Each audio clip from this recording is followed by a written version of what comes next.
নমস্কার। আজ কাউকে স্বাগত জানানোর নেই। আজ যারা এখানে আছেন তারা সবাই ঋতুপর্ণর মূল পরিবার ও বৃহৎ পরিবারের লোক। সবাই এসেছেন যাতে ঋতুপর্ণ থাকলে দেখতে পান কত মানুষ তার আপনজন, কত ভালোবাসা তাকে মানুষ জানাবার জন্য উদ্গ্রীব। স্মৃতিকথা, না বলা ঘটনা, অজানা যৌবন থেকে পরিচালক, সাংবাদিক, অভিনেতা, লেখক ঋতুপর্ণকে নিয়ে আজ কথাবার্তা, গান শুনবো তারই চেনা কাছের মানুষদের কাছ থেকে। সে আজ প্রায় 17 বছর আগের কথা। তখন আমার বয়স অনেক কম, মনটা অনেক কাঁচা, আর হাজারো প্রথম ছবিগুলি কথা। কত খেটে, কত যত্ন করে, কত খসড়া পাল্টে স্ক্রিপ্ট লিখেছিলাম, কেউ যাতে ভুল ধরতে না পারে। ঋতুপর্ণ ঘোষ সবাই জানেন ছবি বানায় বড়দের জন্য। সে ছবিতে সবাই গম্ভীর চিন্তা করে, চোখা চোখা কথায় ঝগড়া করে, কথায় কথায় কান্নাকাটি করে, চিৎকার করে বা নীরবে, কষ্ট পায় বা কষ্ট দেয়। কোথাও কোনো ঝলমলে হাসি মুখ নেই, ঝরঝরে প্রাণ জোড়ানো হুল্লোড় নেই। রোদ্দুর বলতে পর্দার বা চিকের ফাঁক দিয়ে আসা আলো চিলতে। আদিগন্ত নীলাকাশ নেই, আবনান্ত বিধিপথ নেই। ঋতুপর্ণ দম আটকে আসছিল। সিনেমা হলের দমবন্ধ অন্ধকার থেকে, কান্নাকাটি ঝগড়াঝাঁটি থেকে, রুমাল বার করার খসখস আর নাক টানার আওয়াজ থেকে। ঋতুপর্ণ পালাচ্ছিল ঋতুপর্ণ থেকে। সত্যি একটু ভেবে উঠতে অসুবিধে হচ্ছে। আমি এমন একটা বয়সে পৌঁছেছি যেখানে সপ্তাহে একাধিকবার মৃত্যু সংবাদ শুনতে হয়, এবং বুঝতেই পারি যে আমাদের বয়সের মানুষরা একটা প্রজন্ম আস্তে আস্তে চলে যাচ্ছে জায়গা খালি করে দিয়ে। কিন্তু যখন ঋতুর মতন কেউ চলে যায় তখন সেটাকে মেনে নেওয়া খুব শক্ত হয়, বড় কষ্টের হয়ে যায়। বিশেষ করে এমন গুণী মানুষ যার খুব অভাব চারপাশে দেখি। আমার সঙ্গে প্রথম পরিচয় হয়েছিল ওই যে হীরের আংটি, সেইটার একটা প্রতিযোগিতা ধরনের কিছু হয়েছিল। তাতে কয়েকজনের কাছে ওই স্ক্রিপ্টটা দেয়া হয়েছিল, তাদের মতামত বা কোনো বিচারক হিসেবে তাদের ডাকা হয়েছিল, এবং সকলেই এক বাক্যে বলেছিল যে এটার থেকে ভালো স্ক্রিপ্ট আর কোনোটা নেই। তখন ওকে শ্রেষ্ঠ বলে নির্বাচন করা হয়। পরে ও ছবিও করে তার থেকে। তখন থেকে পরিচয়, এবং মাঝে মাঝে আমায় বলতো তোমায় নিয়ে একটা ছবি করার ইচ্ছে আমার। শেষ পর্যন্ত যে ছবিটা করলো অসুখ, সেটা করার আগে একদিন হঠাৎ এসে আমায় বলল, শোনো তোমাকে একটা জিনিস বলতে চাই আমি, তুমি কি একটু শুনবে? আমি বললাম হ্যাঁ বলো। বলো দেখো তোমার হাঁটাটা বড্ড মানে ভালো আর কি, আমি ওটা চাই না। আমি তো একটু অবাকই হয়ে গেলাম, কি চাইছো তাহলে তুমি? বলো আমি একটা বেশ মাঝ বয়স অতিক্রম করে যা মানুষ মধ্যবিত্ত বাঙালি, তার যে থপথপ করে হাঁটা, আমি সেইটি চাইছি তোমার কাছে। আমার খুবই অদ্ভুত লেগেছিল এবং খুব ভালো লেগেছিল যে ও কি চাইছে সেটাকে এমন করে ব্যক্ত করার জন্য। এবং এটা শুধুমাত্র একজন অভিনেতার বাইরের কাজ, তার হাঁটা চলা তা নয়, এর ভেতর দিয়ে সেই মানুষটার চরিত্র পরিচয়ও আমার সামনে তুলে এনেছিল। তারপর তো এতদিন একসঙ্গে অনেক কিছু কাজ হয়েছে, অনেক সময় আমাকে দিয়ে অনেক কিছু লিখিয়েছে। মুশকিল এই রকম ধরনের মানুষের, এতখানি যার গুণ, এতখানি যার সাহস, কখনো কাউকে খুশি করার জন্যে নিজের মত থেকে, নিজের পথ থেকে সে তো সরে আসেনি। কি বলবো, কষ্ট হয়, খুব কষ্ট হয় চলে যাওয়াটা। अंगना बड़ा सुनसान, पिया तोरा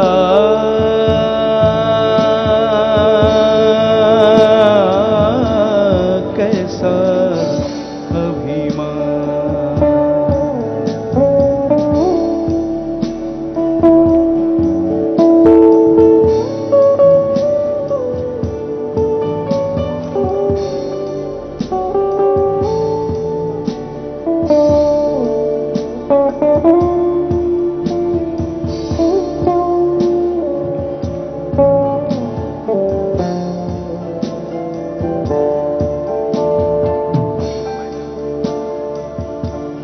अपने नयन से नीर बहाए, अपनी जमुना खुद अपनी बनाई। अपने नयन से नीर बहाए, अपनी जमुना खुद अपनी बनाए। लाख बार उसे नहीं नहाए, पूरा ना हुई स्नान, पूरा ना हुई स्नान।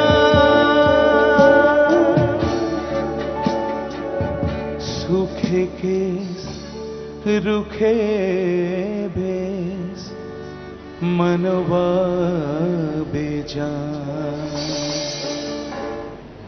অনেকের মতো আমিও কোনোদিন ভাবিনি যে ঋতু চলে যাবার পর ঋতুকে নিয়ে আমাকে কথা বলতে হবে। ঋতুরই তো আমাকে নিয়ে কথা বলার কথা। ঋতুর উপস্থিতি যতটা উজ্জ্বল ছিল, ওর অনুপস্থিতি ততটাই তীব্র। মেনে নেওয়া বড় কঠিন আমার পক্ষে এবং আরও অনেকের পক্ষে, কারণ ঋতু সবাইকে বড় আপন করে নিতে পারত। আমার কাছেও এসেছিল ঝাঁকড়া চুলো বাচ্চা একটা ছেলে, অনেকটা ওই ছবিটার মতো, শ্যামলা, ঝাঁকড়া চুল, চোখে মোটা ফ্রেমের চশমা, তার পেছনে জলজল করছে বুদ্ধিদীপ্ত দুটো চোখ।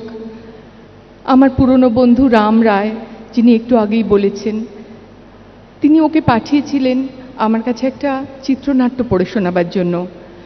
সম্ভবত তার নাম রাধা রানী, রাধাকৃষ্ণ নিয়ে লেখা। শুনছি আর ভাবছি, এই যে ছেলেটা আমার সামনে বসে আছে, এ তো অনেক দূর যাবে, কি অসামান্য লেখনী তার। আমি জানতাম না যে ততদিনেই ঋতু ওই রেসপন্সে একটা ছোটোখাটো তারকা হয়ে উঠেছে। দারুণ দারুণ সমস্ত লাইন লিখেছে, বোরোলিনের জন্য বঙ্গজীবনের অঙ্গ, তারপরে মার্গো সোপের জন্য দেখতে খারাপ মাখতে ভালো। একটা দারুণ রসবোধ ছিল ছেলেটার। আমি বললাম, তুমি আমার সঙ্গে কোলাবোরেট করবে স্ক্রিপ্টে আমি যদি লিখি? বলল, হ্যাঁ আপনি যদি বলেন করব। আমি পরে খুব অবাক হয়ে ভেবেছি যে ঋতু কিন্তু আমাকে প্রথম আপনিই বলেছিল, তুমি বলেনি। আমি পরে জিজ্ঞেস করেছিলাম, যখন আমাদের তুই তোকারের সম্পর্ক হয়ে গেছে, আমি বলেছিলাম আপনি বলেছিলি কেন রে? বললো, তোকে না তখন খুব ব্যক্তিত্বময়ী মনে হয়েছে। খুব হেসেছিলাম দুজনে। তারপর আমাদের একসঙ্গে চিত্রনাট্য লেখা কখনো হয়নি, কারণ ও এলে শুধু গল্পই হতো, সব কিছু নিয়ে গল্প। কি যে নিয়ে গল্প হতো না সেটা এখন আর বলা মুশকিল। রবীন্দ্রনাথ, কবিতা, সিনেমা, বর্গমান, সত্যজিৎ, সৌমিত্র চট্টোপাধ্যায়, উত্তম কুমার, বাংলা ছবি, আমার অভিজ্ঞতা অভিনেত্রী হিসেবে সব কিছু, এবং একটা অদম্য কৌতূহল, সব জানতে চাইতো। আমার শাড়ির সম্বন্ধে ওর কৌতূহল, আমি কেমন করে চুল বাঁধবো সে সম্বন্ধে ওর কৌতূহল, আমি কেমন করে ঘর সাজাই সে সম্বন্ধে ওর কৌতূহল। সমস্ত কিছু যেন একটা স্পঞ্জের মতন ও চারপাশে সব কিছুকে একেবারে অভিজ্ঞতা আহরণ করে নিত। আমি পরে বুঝতে পেরেছি যে ও পরিচালক হওয়ার পাঠ জীবন থেকে নিচ্ছিল। আমার জীবনের যখন খুব যেই সময়টা কিছুই বুঝতাম না, যেই সময়টা কিছুই জানতাম না, যেই সময়টা সবে সিনেমার এবিসিডিগুলো অক্ষর চিনতে শিখছিলাম, ঠিক সেই সময় ঋতুদা আমার হাতটা ধরে এবং আমাকে অন্য সিনেমা চেনায়। অন্য ধরনের সিনেমা কি হয়, যেখানে নিজেকে আরো অনেক বেশি করে আবিষ্কার করা যায়, যেখানে একজন কিশোরী একটি মেয়ে থেকে একজন পরিণত নারী হওয়া যায়, সেই সিনেমার কথা আমাকে শেখালো ঋতুদা। সেই সিনেমার সঙ্গে আমাকে পরিচয় করালো। একটা মেয়ের মনের মধ্যে কত রকম ঘাত প্রতিঘাত হয়, কত রকম চিন্তা ভাবনা, কিভাবে একটি মেয়ে একজন নারী হয়ে ওঠে, কিভাবে সে ভালোবাসতে শেখে, একজন পুরুষের দিকে কিভাবে তাকায়, নিজের ভেতরে নারী সত্তাগুলো কিভাবে জাগায়, সেই ছোট ছোট ব্যাখ্যাগুলো ঋতুদা যেন রমিতার মধ্যে দিয়ে তৈরি করলো দহনে। সেই সময় কিছুই জানতাম না সিনেমা সম্বন্ধে। কয়েকটা জাস্ট খুব সুপারহিট ছবি এদিক ওদিক থেকে করেছিলাম। আমাকে বলল যে নায়িকা হলেই হবে, ভেতরের অভিনয়টা কবে দেখব। দহনের রমিতা, ঋতুদা আমাকে যখন প্রথম ফটোশ্যুট করেছিলেন তখন বলেছিলেন আমি চোখে সেই কষ্টটা চাই রমিতার, সেই সাংঘাতিক যুদ্ধটা চাই রমিতার চোখে। আমি একটা দুটো এক্সপ্রেশন করে দেখিয়েছিলাম, সেটা ঋতুদা, সেটাই যে পরবর্তীকালে দহনের পোস্টার হয়ে গেল সেটা বুঝতে পারিনি। অনেক স্মৃতি আছে এই মানুষটার সঙ্গে। একটা ছোট্ট বাচ্চার মতো মন ছিল ঋতুদার। হয়তো খুব বেশি ছবি করিনি, তবে যে দুটো ছবিতে অভিনয় করেছি, উৎসব, দহন, সেই সব ছবির অনেক অভিজ্ঞতা নিয়েই পরবর্তী ছবিগুলোতে এগিয়েছি। রমিতা থেকে আরো অনেকগুলো চরিত্র হয়ে উঠেছি। ঋতুপর্ণ ঘোষ কেমন পরিচালক ছিলেন, তিনি কত বড় মাপের শিল্পী ছিলেন, সেটা নিয়ে আমি আলাদা করে আর কথা বলতে চাই না, এখানে অনেকেই বলেছেন। তবে মনে পড়ছে আজকে থেকে অনেক অনেক বছর আগে, যখন আমিও খুব ছোট, 95, 96, আমার প্রথম কাজ ঋতুদার সাথে 52 পর্ব বলে একটা সিরিয়াল আমরা করেছিলাম, যার পরিচালক ছিলেন ঋতুপর্ণ। তাতে শঙ্কর চক্রবর্তী এবং আমি নায়ক নায়িকা ছিলাম। আমার ওর সাথে এটাই প্রথম কাজ, ঋতুদার বোধহয় টেলিভিশনে প্রথম কাজ। তাতে আমাকে দিয়েছিল ঋতুদা রীনাদির রোলটা, মানে অপর্ণা সেনের ইনফ্লুয়েন্স ওর জীবনও তো ভীষণভাবে ছিল, যেটা রীনাদি বলে গেছেন একটু আগে। তো আমাকে হুবহু উনি অপর্ণা সেনের রোলটাই দিয়েছিলেন। আর শঙ্কর করেছিল ঋতুদার রোলটা। মোটামুটি শঙ্করকে তখন যেরকম দেখতে ছিল তাতে আমরা সবসময় মজা করতাম সেটে যে শঙ্কর আর ঋতুদা একজন জুড়োয়া ভাইয়ের মতন লাগতো, ঠিক ওই ছবিটার মতন যেটাতে কোকড়ানো কোকড়ানো চুল, গোল গোল চশমা, শঙ্করকে ঠিক ওরকমই সাজিয়েছিল। আমার মনে হয় শঙ্করের বোধহয় সেই দিনের কথা মনে পড়ছে বারবার করে, আমাদের সেটে কত মজা, আমরা তখন খুব ছোট। তারপরে ঋতুদা কাস্ট করে আমাকে দহনে। দহনের জন্যে আমরা রাষ্ট্রপতি পুরস্কার পাই, আমি ঋতুপর্ণা দুজনেই। আমার পার্সোনাল এক্সপিরিয়েন্স শেয়ার করব। ঋতুপর্ণ ঘোষ নিজে অনেক বড় জায়গায় পৌঁছেছেন, বাংলা চলচ্চিত্রকে তিনি নিয়ে গেছেন আন্তর্জাতিক মাত্রায়।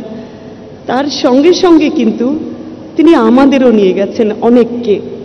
তার ছবি করেছি বলে, তার সঙ্গে কাজ করেছি বলে বম্বেতে যে সম্মান আমরা পাই সেটা অতুলনীয়। সেটা আমরা নিজেরা অভিজ্ঞতার সঙ্গে আমি এক্সপিরিয়েন্স করেছি। আমি তার সঙ্গে কাজ করেছি বলে, তার ছবিতে রাষ্ট্রপতি পুরস্কার পেয়েছি বলে আজকে বম্বেতে যেটুকুনি হিন্দি সিরিয়ালে কাজ করি না কেন সম্পূর্ণ কৃতিত্ব ঋতুপর্ণ ঘোষের।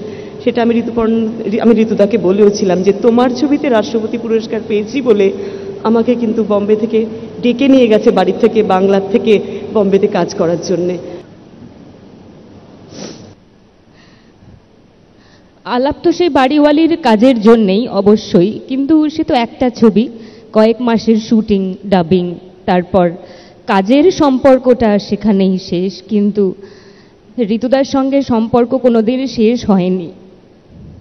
মায়ের সঙ্গে ঝগড়া হলেও ঋতুদার সঙ্গে সেটা শেয়ার করা যেত, এবং ঋতুদা বলতেন আমি কথা বলবো, আমি বোঝাবো, বল না, আমি বললে একটু কাজ হবে, ঝগড়াটা মিটে যাবে। এবং আজকে সন্ধ্যে থেকে সবাই যখন কথা বলছে, মমদির কথা আমার মনে হলো যে একদম ঠিক। আমাদের সবার মনে হচ্ছে ঋতুদা বোধহয় আমাকেই সব থেকে ভালোবাসতো। এই মুহূর্তে মামনিদিরও বোধহয় মনে হচ্ছে আমাকেই সবচেয়ে ভালোবাসতো, ঋতুদির মনে হচ্ছে আমাকেই সবচেয়ে ভালোবাসতো, আমার মনে হচ্ছে আমাকেই সব থেকে ভালোবাসতো। এতটা ওয়ার্মথ একটা মানুষের মধ্যে। টেকনিক্যাল আলোচনা এখানে করে লাভ নেই, শুধু একটা কথাই বলবো, সবাই সারাক্ষণ বলছে ঋতুপর্ণ যেখানেই থাক যেন ভালো থাক। কি করে ভালো থাকবে? ঋতুদা যদি লিখতে না পারে, যদি ছবি বানাতে না পারে, কি করে ভালো থাকবে আমি জানি না, বাট আশা করি যেন ভালো থাকে। We all miss you. নাচে জন্ম নাচে মৃত্যু, পাছে পাছে তাতা থই থই, তাতা থই থই, তাতা থই থই। কি আনন্দ, কি আনন্দ, কি আনন্দ, দিবারাত্রি নাচে মন্দি, নাচে বন্ধ। কি আনন্দ, কি আনন্দ, কি আনন্দ, দিবারাত্রি নাচে মন্দি, নাচে বন্ধ। সে তরঙ্গে ছুটি রঙ্গে পাছে পাছে তাতা থই থই, তাতা থই থই, তাতা থই থই। সে তরঙ্গে ছুটি রঙ্গে পাছে পাছে তাতা থই থই, তাতা থই থই, তাতা থই থই। মম চিত্তে নিতে নিতে কে যে নাচে, তাতা থই থই, তাতা থই থই, তাতা থই থই। মম চিত্তে নিতে নিতে কে যে নাচে, তাতা থই থই, তাতা থই থই, তাতা থই থই।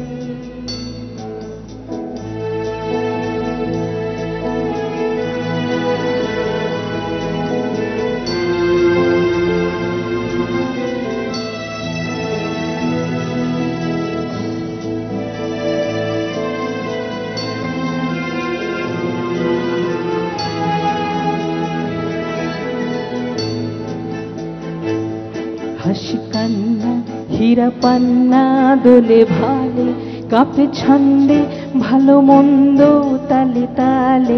হাসি কান্না হীরা পান্না দোলে ভালে, কাঁপে ছন্দে ভালো মন্দ তালে তালে।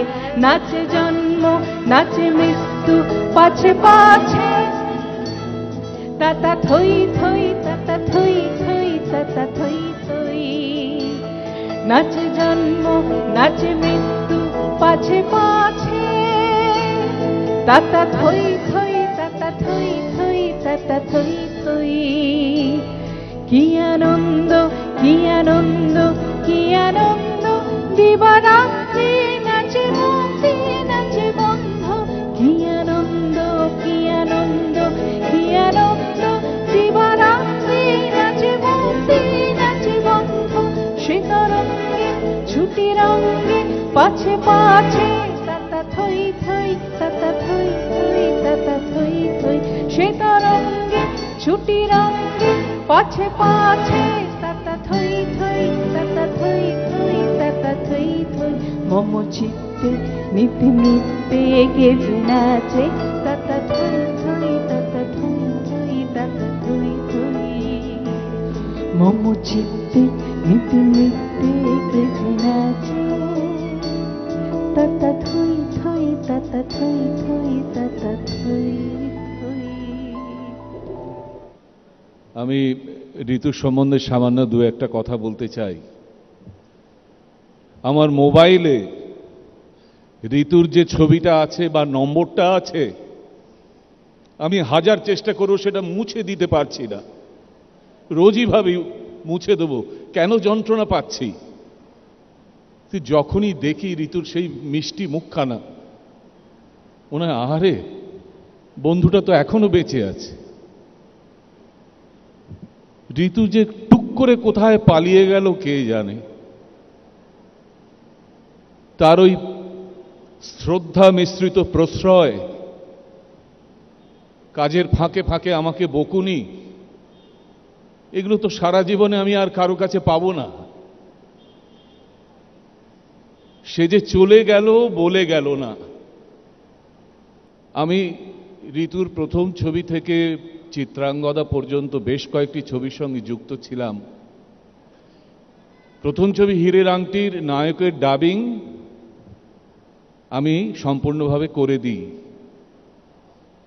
তারপর ওর সেই সাড়া জাগানো ছবি 19 এপ্রিল, অপর্ণা সেনের বাড়িতে স্ক্রিপ্ট রিডিং হচ্ছে। ঋতু তার স্বভাব সুলভভাবে মাটিতে বসে সেই পা মুড়িয়ে বসা, গায়ে একটা পাতলা হলুদ রঙের টি শার্ট, পরনে জিন্স।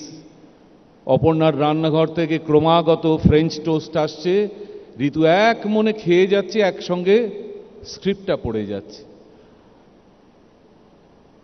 কি একটা অদ্ভুত অনুপ্রেরণা পেয়েছিলাম ওই স্ক্রিপ্টটা শোনার পর। সত্যি রিনা যেটা বলে গেল যে ওর মধ্যে যে এরকম ট্যালেন্ট ছিল, সেটা তখনই বোধহয় বোঝা গেছিল। এরপর আমি দেখেছি বিভিন্ন ছবিতে ঋতুপর্ণ মূল শিল্পীর সংলাপগুলো অন্য শিল্পীদের দিয়ে ডাবিং করাতেন। শব্দ সম্বন্ধে ঋতু অত্যন্ত সচেতন ছিল। শব্দের উত্থান পতন, শব্দের বিন্যাস, এগুলো যে একটা ছবিকে কতটা উত্তরণ ঘটিয়ে দিতে পারে সেটা ঋতু বারে বারে প্রমাণ করে দেখিয়েছে।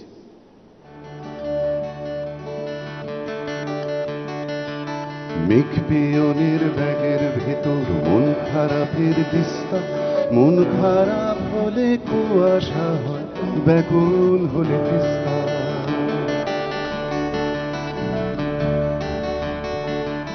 মেঘ পিয়নের ব্যাগের ভেতর মন খারাপের দিস্তা, মন খারাপ হলে কুয়াশা হয়, ব্যাকুল হলে তিস্তা।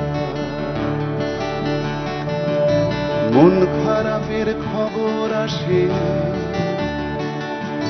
মন খারাপের খবর আসে কোন পাহাড়ের দেশে, যৌবন সব বাক্সে, যেথায় যে মন থাকছে। মন খারাপের খবর পড়ে দারুণ ভালোবেসে।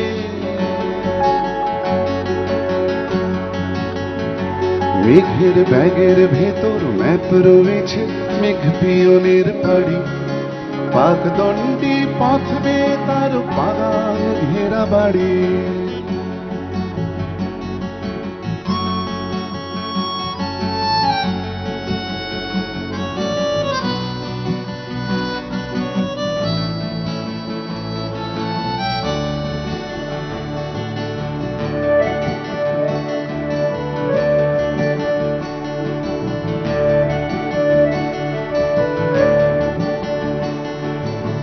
বাগান শেষে সদর দুয়ার,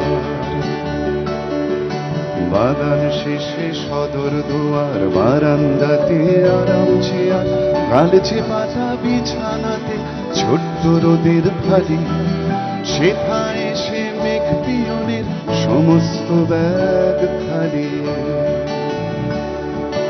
দেয়াল জুড়ে ছোট্ট রোদের ছায়া বিশাল গায়, নিষ্পলকে ব্যাকুল চোখে তাকিয়ে আছে ঠায়। কিসের অপেক্ষায়? মেঘ পিয়নের ব্যাগের ভেতর মন খারাপের দিস্তা, মন খারাপ হলে কুয়াশা হয়, ব্যাকুল হলে তিস্তা।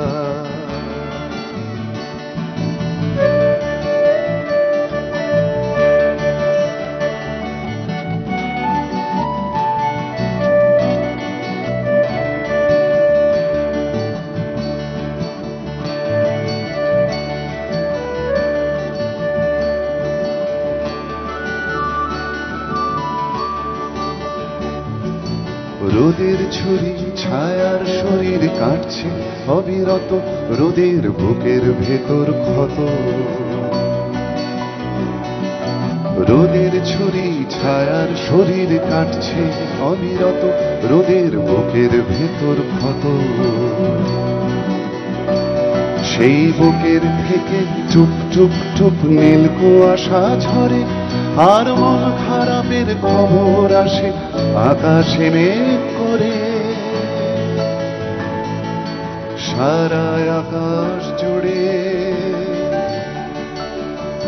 মেঘ পিয়নের ব্যাগের ভেতর মন খারাপের দিস্তা, মন খারাপ হলে কুয়াশা হয়, ব্যাকুল হলে তিস্তা।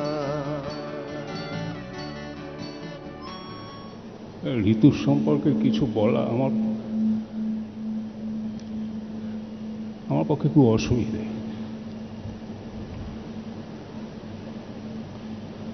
ঋতু ঘর সাজাতে খুব ভালোবাসত। যাঁরা ওর বাড়িতে গেছেন তাঁরা দেখেছেন যে বাড়ির প্রতিটি কোণা ঋতু কত যত্ন করে সাজিয়ে রেখেছিল। ঋতুর সঙ্গে অনেকগুলো ছবিতে আমি সহযোগী হিসেবে কাজ করেছি। আমাদের ছবির যখন ইনডোরে কাজ হতো, মানে স্টুডিও ফ্লোরে, সে ঘরগুলো সাজাবার দায়িত্ব পুরো ঋতু একা নিত। ঋতুই সাজাতো ঘরগুলো। আমাদের একটু শুটিংয়ে একটা কথা আছে কল টাইম বলে, মানে শুটিংয়ের কাজ কখন শুরু হবে সেটা ঠিক বলে দেওয়া হতো আগের দিন। ঋতু সেই কল টাইমের অনেক আগে স্টুডিওয়ে পৌঁছে যেত ওই ঘর সাজাবার জন্য। ও যেমন নিজেকে সাজিয়ে রাখত, তেমনি ঘর সাজাতো। মানে হয়তো কল টাইম সকাল 9টায়, আমরা 9টায় পৌঁছতাম, ঋতু পৌঁছে যেত 7টার আগে। এই অভ্যেসটা শেষ দিন অবধি রাখলো। কল টাইমের অনেক আগে আপনাদের সবাইকে ধন্যবাদ।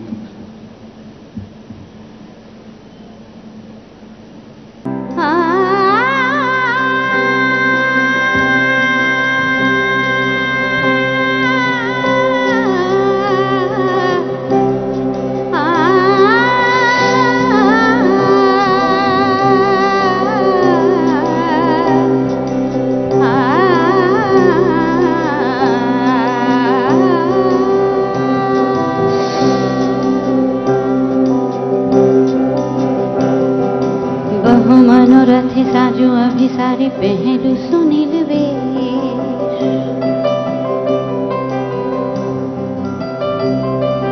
बहु मनोरथे साजो अभिसारी पहलू सुनील वेश। काजर नयानी सलज बयानी कुसुमे सजानु केश, सखी हम मोहन अभिसारी जाऊं, बोलो हम सुख कहाँ पाऊं।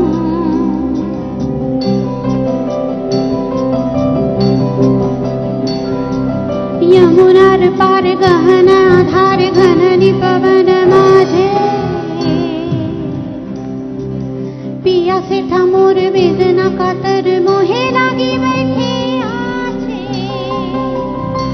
सखी हम मोहन भी सारे जाऊं बोलो हम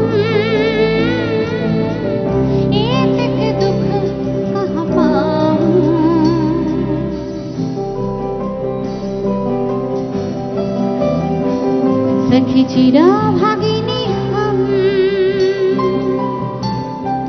बैठे काकिनी पोहानु रजनी फिर ना एलो श्याम सखी चिरा भागिनी हम कृष्ण सजल पिथल सजल नयन निर्धारे कठिन पथ वृथा मनोरथ विफल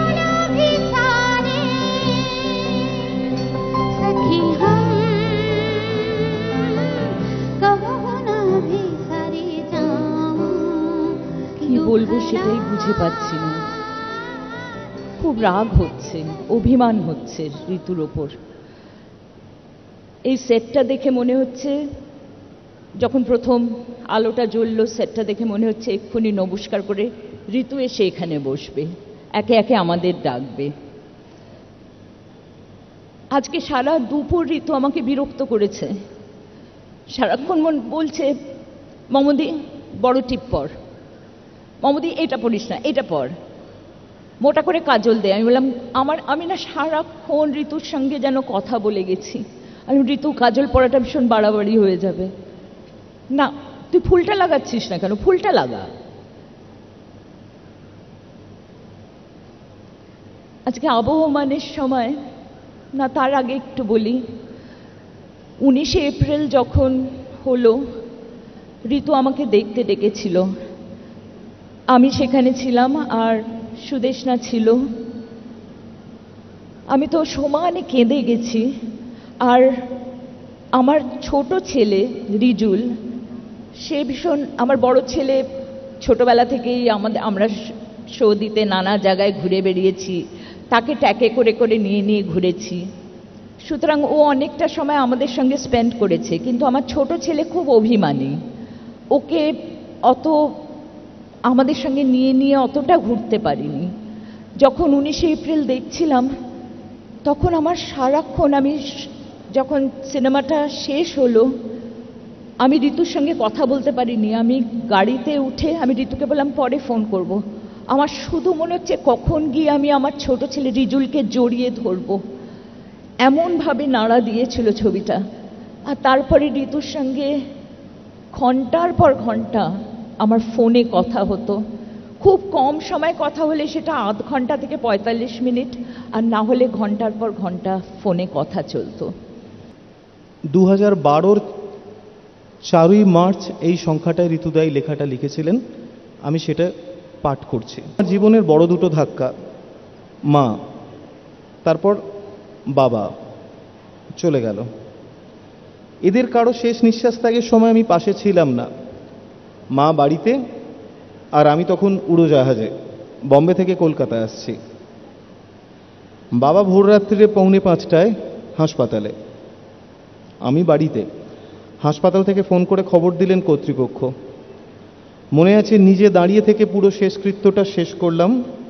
দহন আনতে চুল্লির নিচ অবধি গিয়ে অন্তিম ভস্যটুকু নিয়ে এলাম, গঙ্গায় দিয়ে ভাসিয়ে দিলাম। প্রচুর বন্ধুবান্ধব অনুরাগী এলেন দেখা করতে, সান্ত্বনা দিতে। এই বাড়িতে আমি যে একা হয়ে গেলাম তাও শুনলাম। তখনও বুঝলাম কতটা জানি না। সেদিন ঠিক 4টে ঘুম ভেঙে গেল। আমি ঠায় বসে মিনিটের কাঁটা দেখছি, ধীরে ধীরে হৃৎপণ্ড অ্যাডামস অ্যাপেল হয়ে উঠছে। ঘড়ির কাঁটা বদলাচ্ছে, 4:20, 4:30, 4:40, 4:45। আমি হাসপাতালে ফোন করলাম, প্রায় রোজ যেমন ঘুম থেকে উঠেই করতাম। আচ্ছা, 307 নম্বরের পেশেন্ট কেমন আছেন? ওপারে অস্বস্তিকর নীরবতা। কিছুক্ষণ পর সিস্টারের গলা এলো, দাদা উনি তো কাল। ব্যাস, আমার যেটুকু জানার ছিল জানা হয়ে গেল। তাহলে সব সত্যি? বাবার কাঁচের গাড়িতে চলে যাওয়া, বান্টির সমানে শ্মশানে দাঁড়িয়ে মিউনিসিপ্যালিটির ডেথ সার্টিফিকেট বার করা, চিঙ্কুর নির্ঝুম হয়ে শ্মশানের এক কোণে বসে থাকা, মেজো মামা, ছোট মামা, বিল্টুদা, রানী, ঝিল্লির সবকটার উপস্থিতি সত্যি। আমি যে জ্বলন্ত চুল্লিতে ঢোকানোর সময় ট্রেনের জানলায় সামনে দাঁড়িয়ে মানুষ যেভাবে পরিজনকে বিদায় দেয়, তেমন করেই বাবাকে বলেছিলুম, সাবধানে যেও, মা অনেক দিন অপেক্ষা করছে। এর একটাও আমার কল্পনা নয়, সব সত্যি। ফোনটা রেখে আমার লেখার টেবিলে বসলাম। সকালের আলো পর্দার ফাঁক দিয়ে চুঁইয়ে পড়ছে বিছানায়। কেবল মনে হলো ট্রেনে তো তুলে দিলাম, এখন কোন স্টেশনে পৌঁছলো, চা খেয়েছে কিনা, ট্রেন লেট কিনা, কিছুটি তো জানা হলো না। আমার সঙ্গে ঋতুর পরিচয় বছর 17 আগে। হঠাৎ একদিন এমনি ফোন করেছিল, হঠাৎ একদিন আমার বাড়িতে এসে উপস্থিত।